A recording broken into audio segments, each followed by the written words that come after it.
सभी साथियों को नमस्कार। ये आपका अपना भाई, आपका साथी जीवन दीपक दातुनिया आज लाइव आने के साथ में आप लोगों से बात करने का एक उद्देश्य है कि आज माननीय मुख्यमंत्री महोदय श्रीमान अशोक गहलोत जी उदयपुर डूंगरपुर दौरे पे रहे। तो उदयपुर के अंदर हमारे आदरणीय श्रीमती निवेदिता जोशी द्वारा मुख्यमंत्री से अपनी नियमितीकरण मांग को पुरजोर तरीके से रखा, वो आप लोगों ने देखा। उसी दौरान उनसे हमारी वार्तालाप हुई और संगठन के माध्यम से, संयुक्त संविदा मुक्ति मोर्चा के माध्यम से मैंने और डूंगरपुर टीम के द्वारा थाना डूंगरपुर के अंदर आज इस ज्ञापन के प्रोग्राम को लेके वहाँ पे बहुत ज़्यादा कीचड़ था, बहुत ज़्यादा पानी भरा हुआ था, क्योंकि वो बरसात हो गया था। वहाँ पे बरसात होने की वजह से वहाँ बहुत ज़्यादा कीचड़ था। लेकिन जिस प्रकार से संविदा कर्मचारियों के अंदर उत्साह वहाँ देखा गया, तो सभी अधिक से अधिक संख्या में वहाँ संविदा कर्मचारी थे। लेकिन मेरे को एक जो बात मैं कहना चाहता हूँ, मैं कहूँगा, पहले मैं इस लाइव के माध्यम से आप लोगों को बता देना चाहता हूँ कि डूंगरपुर टीम ने, मैं था और मेरे सहयोगी घनश्याम लबाना जी थे, घनश्याम अध्यक्ष साहब थे, बाजुड़ा जी थे और यादव जी थे और वैष्णव जी थे। सभी लोगों ने मिलकर हमने मुख्यमंत्री साहब को ज्ञापन दिया। ज्ञापन में हमने उनसे बात करी तो उन्होंने कहा कि मेरे को ध्यान है आपकी बात का और कुछ मैं करूँगा। साथियों, ये तो रहा हमारी दिनचर्या की बात, लेकिन जो मेरे को आज कहना है वो बात यह है कि संविदा कर्मचारी के अंदर जो ये आईएएस पैटर्न लाया गया, इसका हम लोग विरोध नहीं कर पा रहे। हमारी जो पहले की जो सेवाएं थी उसको काउंट करने में सरकार हमारे को बाधित कर रही है। और सीधा सीधा उन्होंने जो एडॉप्शन की, जो हमारा तो एडॉप्शन अभी हुआ नहीं, किसी का भी, अधिकतर लोगों का नहीं हुआ, और जिनका हुआ है उनकी 2028 के अंदर उनको कार्य मुक्त किया जाएगा, ऐसा उन्होंने एडॉप्शन के अंदर डाला है। तो साथियों, हम लोगों को ये समझ में आ रहा है कि सरकार द्वारा हमारे साथ में बहुत बड़ा एक छलावा किया जा रहा है।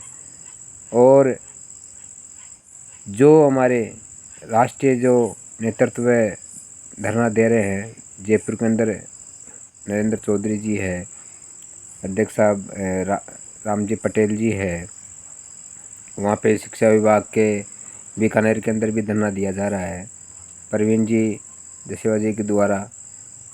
मेरा आप लोगों से निवेदन है कि क्यों ना आप लोग जिस प्रकार से एक होके अगर आपकी लड़ाई लड़ोगे, सब लोगों की लड़ाई लड़ोगे, तो हम निश्चित ही हमारी जीत हासिल करेंगे। और हमारे को किसी दूसरे से बैर नहीं है और ना ही हम अपने आप से बैर है। लेकिन ये हमारे को देखने को मिल रहा है कि हम शिक्षित होके और बुद्धिजीवी अपने को मानते हैं। तो मेरा मानना है कि छोटा बड़ा जो भी आपके मन में भेद हो सकता है, मनभेद हो सकता है, लेकिन हमारा मतभेद नहीं होना चाहिए। अगर हमारा मतभेद हो गया तो मैं मानता हूँ कि बहुत बड़ा हम लोग 1,10,000 कर्मचारियों के साथ में विश्वासघात हो जाएगा। और जिस प्रकार से मैं एनएचएम कर्मचारियों के एनएचएम कर्मचारी होने के नाते मैं हमारे राष्ट्रीय प्रदेश अध्यक्ष कप्तान जी मीणा से मैं निवेदन करता हूँ कि आप लोग बोलते क्यों नहीं हो? आप लोग क्यों नहीं आदेश करते हो कि जहाँ भी मुख्यमंत्री जाए वहाँ पे लेटर पैड पे आप क्यों नहीं घोषणा करते हो कि उनको ज्ञापन दिया जाए? मेरे को ऐसे समझ में नहीं आ रहा कि आप लोग उस पे उस पद को आप लेके एक घर पे बैठे हो, तो ये बहुत गलत है। कप्तान जी मीणा जी, अगर आप मेरे लाइव के माध्यम से अगर आप मेरी बात को सुन रहे हो या समझ पा रहे हो, तो आप लाइव आके इसका स्पष्टीकरण दो। कब दोगे आप? आचार संहिता लग जाएगी उसके बाद में। आपको 1,10,000 लोगों की दुआ लगेगी। आप क्या सोच रहे हो इसके लिए? हम जैसे कार्यकर्ताओं के साथ में अगर कोई बात होती है तो आप लोग सहयोग क्यों नहीं करते हो? और आपका दायित्व बनता है इसमें कि आप लोगों को बोलना चाहिए, लेकिन आप बिल्कुल नहीं बोलते हो। अगर संगठन के द्वारा बोला जाएगा तो आज मेरे को बड़ा अफसोस हो रहा है।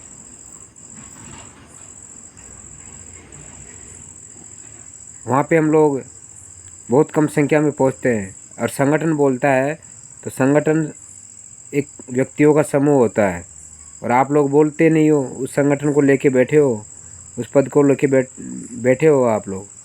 ये बहुत गलत है, आपको जवाब देना चाहिए। मैंने ये दूसरा वीडियो डाल रहा हूँ, लेकिन आपको समझ में नहीं आ रही बात।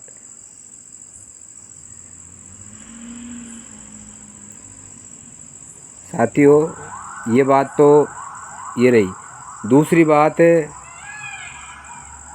जितना हम लोगों को बात आ रही है कि जो 10 साल से हो गए उनके लिए कहा जा रहा है कि नियमितीकरण हो जाएगा उनका, तो हम तो दुआ करते हैं कि उनका नियमितीकरण होना चाहिए। हमारा तो 10 साल नहीं हुआ, लेकिन हम तो भगवान से भी दुआ करते हैं और मुख्यमंत्री जी से भी दुआ करते हैं कि आप इनको परमानेंट करो। हमारे संघर्षशील लोग हैं 10 साल के, लेकिन आप अपनी ही लड़ाई क्यों लड़ना चाह रहे हो? हम जैसे लोगों के लिए क्यों नहीं बोलते हो? और आप लेटर पैड पे देखे, मेरे पास में आज एक लेटर पैड आया, उसके अंदर आप साफ साफ दे रखा है किशोर व्यास, सुनील शर्मा जी, इन लोगों का लेटर पैड आज व्हाट्सएप पे आया और उसमें लिख रखा है कि 10 साल के लोग जो हो गए उनको ही परमानेंट किया जाए। क्यों? किशोर व्यास जी, आप भी हमारी बात को सुन रहे हो तो आप भी जवाब दो इसका, नहीं तो संगठन आपको कहीं का नहीं छोड़ेगा। जिस प्रकार से संगठन बनाता है, सामान्य आदमी को असामान्य बनाता है, उसी प्रकार से आपको भी नहीं छोड़ेगा। आप क्या सोच रहे हो? आप लोगों को थोड़ी सी भी अनजो की, इतनी सी भी अनजो की समझ नहीं है कि आप लोग सारे संगठन को लेके डूब गए, और आज नहीं बोलोगे तो कब बोलोगे? मैं बोल रहा हूँ ना, मेरे को दुख होता है इस बात का कि आप लोग इतने संघर्ष करते हुए आज जब एंड टाइम का समय है, आप लोग पीछे हट रहे हो, कुछ नहीं बोल रहे हो। इसका मतलब संगठन को तोड़ने के लिए और संगठन को जो पीछे करने के लिए आप लोगों का से पूरा जा रहा है। और कोई बोले या नहीं बोले, लेकिन मैं बोल देता हूँ कि आप लोगों को भविष्य में इसका जवाब देना पड़ेगा। आप अभी दो तो आप हमारे भाई रहोगे बड़े, कहीं मिलेंगे तो हम आपसे नमस्कार करेंगे, नहीं तो कोई नमस्कार भी नहीं करेगा। आप क्या सोचते हो? इसलिए मेरी बात को आप कड़वा मानो या कुछ भी मानो, मैं जो देख रहा हूँ वही मैं बोल रहा हूँ। हो सकता है कि मैं नहीं बोलता, कोई दूसरा बोले, अच्छी बात है।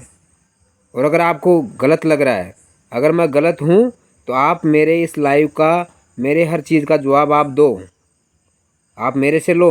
अगर मैं गलत हूँ तो मेरे को बोलो, जीवन भाई आप ये इस जगह गलत हो। आपने पूरा हमारा गला घोट रखा है। आप लोग बिल्कुल ये करके बैठे हैं कि ये लोग आंदोलन कर रहे हैं, ये लोग जगह जगह जा रहे हैं, हम लोग जगह जगह जाके ज्ञापन दे रहे हैं, तो सब अपने स्तर पे ज्ञापन दे रहे हैं, लेकिन आप लोग क्यों चुप हो? कप्तान जी, आपको बोलना पड़ेगा। अगर आप नहीं बोलोगे तो बहुत कम समय में आपको इस पद से, हम तो आपको अध्यक्ष नहीं मानेंगे और हम हमारा अध्यक्ष चुन लेंगे। फिर आप अपने पद को लेके घूमते रहना।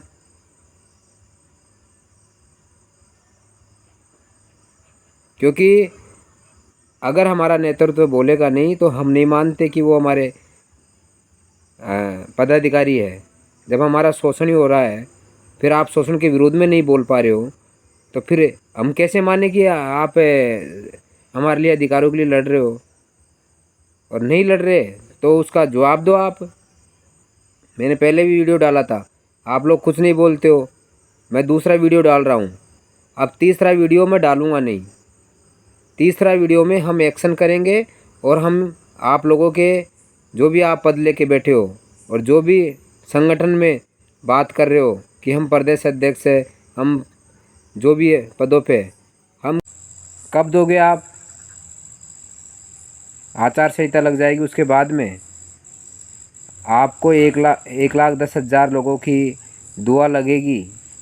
आप क्या सोच रहे हो इसके लिए? हम जैसे कार्यकर्ताओं के साथ में अगर कोई बात होती है तो आप लोग सहयोग क्यों नहीं करते हो? और आपका दायित्व बनता है इसमें कि आप लोगों को बोलना चाहिए, लेकिन आप बिल्कुल नहीं बोलते हो। अगर संगठन के द्वारा बोला जाएगा तो आज मेरे को बड़ा अफसोस हो रहा है।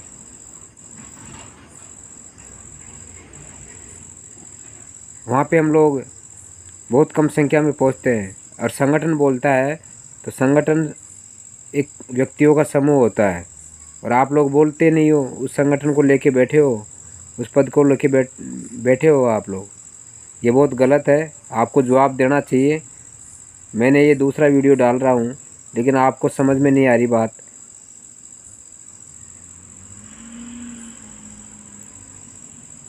साथियों, ये बात तो ये रही। दूसरी बात है, जितना हम लोगों को बात आ रही है कि जो 10 साल से हो गए उनके लिए कहा जा रहा है कि नियमितीकरण हो जाएगा उनका। तो हम तो दुआ करते हैं कि उनका नियमितीकरण होना चाहिए। हमारा तो 10 साल नहीं हुआ, लेकिन हम तो भगवान से भी दुआ करते हैं और मुख्यमंत्री जी से भी दुआ करते हैं कि आप इनको परमानेंट करो। हमारे संघर्षशील लोग हैं 10 साल के, लेकिन आप अपनी ही लड़ाई क्यों लड़ना चाह रहे हो? हम जैसे लोगों के लिए क्यों नहीं बोलते हो? और आप लेटर पैड पे देखे, मेरे पास में आज एक लेटर पैड आया, उसके अंदर आप साफ साफ दे रखा है किशोर व्यास, सुनील शर्मा जी, इन लोगों का लेटर पैड आज व्हाट्सएप पे आया और उसमें लिख रखा है कि 10 साल के लोग जो हो गए उनको ही परमानेंट किया जाए। क्यों?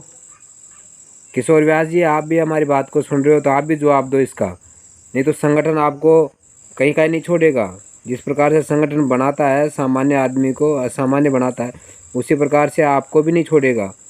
आप क्या सोच रहे हो? आप लोगों को थोड़ी सी भी है ना जो कि इतनी सी भी है ना जो कि समझ नहीं है कि आप लोग सारे संगठन को लेके डूब गए और आज नहीं बोलोगे तो कब बोलोगे? मैं बोल रहा हूँ ना, मेरे को दुख होता है इस बात का कि आप लोग इतने संघर्ष करते हुए आज जब एंड टाइम का समय है, आप लोग पीछे हट रहे हो, कुछ नहीं बोल रहे हो। इसका मतलब संगठन को तोड़ने के लिए और संगठन को जो पीछे करने के लिए आप लोगों का से पूरा जा रहा है। और कोई बोले या नहीं बोले, लेकिन मैं बोल देता हूँ कि आप लोगों को भविष्य में इसका जवाब देना पड़ेगा। आप अभी दो तो आप हमारे भाई रहोगे बड़े, कहीं मिलेंगे तो हम आपसे नमस्कार करेंगे, नहीं तो कोई नमस्कार भी नहीं करेगा। आप क्या सोचते हो? इसलिए मेरी बात को आप कड़वा मानो या कुछ भी मानो, मैं जो देख रहा हूँ वही मैं बोल रहा हूँ। हो सकता है कि मैं नहीं बोलता, कोई दूसरा बोले, अच्छी बात है। और अगर आपको गलत लग रहा है, अगर मैं गलत हूँ, तो आप मेरे इस लाइव का, मेरे हर चीज़ का जवाब आप दो, आप मेरे से लो। अगर मैं गलत हूँ तो मेरे को बोलो, जीवन भाई आप ये इस जगह गलत हो। आपने पूरा हमारा गला घोट रखा है। आप लोग बिल्कुल ये करके बैठे हैं कि ये लोग आंदोलन कर रहे हैं, ये लोग जगह जगह जा रहे हैं, हम लोग जगह जगह जाके ज्ञापन दे रहे हैं, तो सब अपने स्तर पे ज्ञापन दे रहे हैं, लेकिन आप लोग क्यों चुप हो? कप्तान जी, आपको बोलना पड़ेगा। अगर आप नहीं बोलोगे तो बहुत कम समय में आपको इस पद से, हम तो आपको अध्यक्ष नहीं मानेंगे और हम हमारा अध्यक्ष चुन लेंगे। फिर आप अपने पद को लेके घूमते रहना।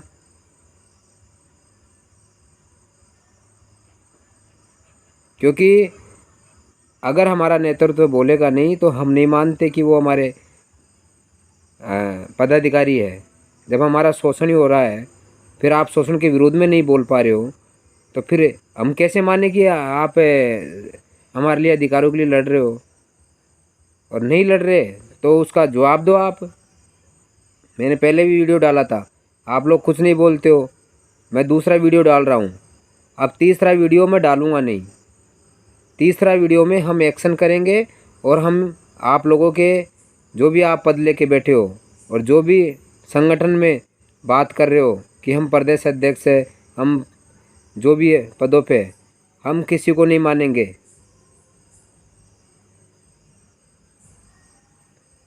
और राष्ट्रीय नेतृत्व को भी मैं कहना चाहता हूँ, संविदा कर्मचारी 1,10,000 कर्मचारियों कोई गलती नहीं है।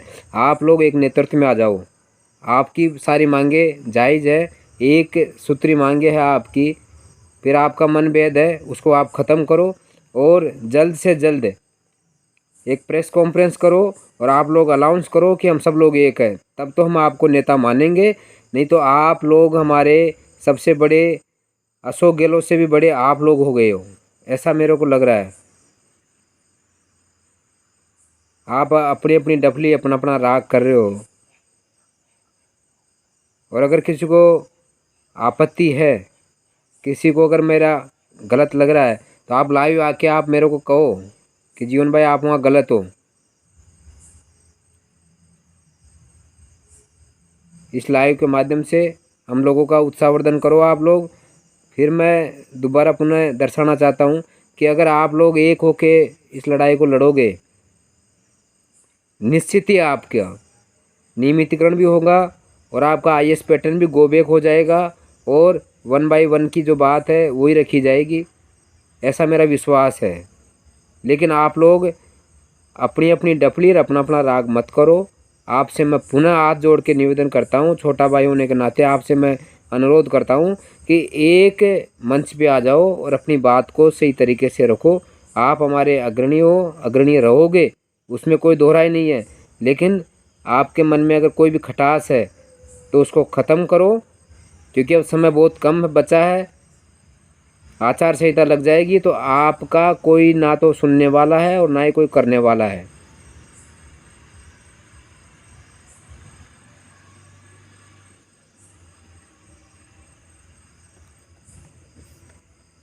वीडियो देख लेते हो, कुछ भी नहीं बोल पाते हो। मैं तो इसलिए बोल पा रहा हूँ कि मेरे हक अधिकारों के लिए मैं सही हूँ और मेरी जगह मैं सही हूँ। मेरे से जितना होता है मैं आप लोगों के लिए और मेरे लिए मैं कर रहा हूँ।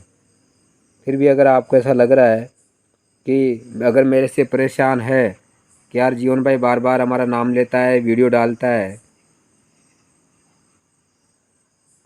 ये आपका भाई आपके लिए कभी विरोध की बातें नहीं कर रहा, लेकिन आप लोगों को, हम लोगों को देखना पड़ेगा। 1,10,000 संगठन के जो कर्मचारी हैं उनकी भावनाएं आपके साथ जुड़ी हुई है, उनके डिसीजन आपके साथ में जुड़े हुए हैं, उनके नेतृत्व की क्षमता आप लोगों को दे रखी है। फिर ऐसा क्यों? इसलिए आप मेरी बात को इस कान से सुन के इस कान से निकालने की गलती ना करें। अब एक्शन होगा और उसके लिए आप तैयार रहना। जिस प्रकार से निवेदिता जोशी जी समय समय पे आंदोलन कर रही है, ज्ञापन दे रही है, और ऐसी लेडी जो मुख्यमंत्री से डायरेक्ट जाके मिल रही है, तो क्या हम हमारी बात मनवा नहीं सकते? आप लोग जल्दी निर्णय लो इसमें। अगर आप लोग नहीं निर्णय लेने में, आपको अगर किसी भी चीज़ का डर लग रहा है या आपको ये लग रहा है कि 10 साल के लोग कर्मचारी परमानेंट हो रहे हैं तो हम आंदोलन नहीं करेंगे, मुख्यमंत्री से हम अपनी गुड फेथ बना के रहेंगे, अगर आपके ऐसे भी है तो आप हमारे को स्पष्टीकरण कर दो। हम हमारी लड़ाई हम लड़ लेंगे, कोई प्रॉब्लम नहीं है। इसलिए आप लोग नेतृत्व को जो कर रहे हो उनसे मेरा पुनः हाथ जोड़ के निवेदन है कि आप 1,10,000 कर्मचारियों के घर के तरफ देखो, उनके लोगों की तरफ देखो, और उनको देखते हुए आप जल्दी से जल्दी निर्णय लो। आप मेरे इस फेसबुक लाइव के माध्यम से आप सुन के फिर उस चीज़ को ख़त्म कर देते हो, ऐसा मत करो। जय संविदा कर्मचारी, आपका अपना भाई साइकिल यात्री जीवन दीपक दातोनिया, शूलिट। हो गई पीर पराई, अब तो पिघलनी चाहिए इस हिमालय से गंगा निकलनी चाहिए, तेरे सीने में सही मेरे सीने में आग तो कहीं जलनी चाहिए। साथियों, ये दोहा व्यर्थ नहीं जाएगा। आप लोगों के भाई का संघर्ष करता रहेगा। आपका आशीर्वाद, आपका मार्गदर्शन, आपका हर समय जो सहयोग मिल रहा है उसके लिए मैं पीछे नहीं हटूँगा, और ऐसे ही मैं चलता रहूँगा। ऐसी मेरी उम्मीद है आप लोगों के प्रति, और मैं कतई गलत नहीं होने दूँगा संविदा कर्मचारियों के लिए। लेकिन आप लोगों को एक बार सोचना पड़ेगा, जो भी सीनियर साथी है। सभी को धन्यवाद। आप लोग मेरी को सुनते हो, देखते हो, इसके लिए मैं आपका आभारी रहूँगा। और जय संविदा कर्मचारी, नियमित होकर रहेंगे, लड़ेंगे और जीतेंगे।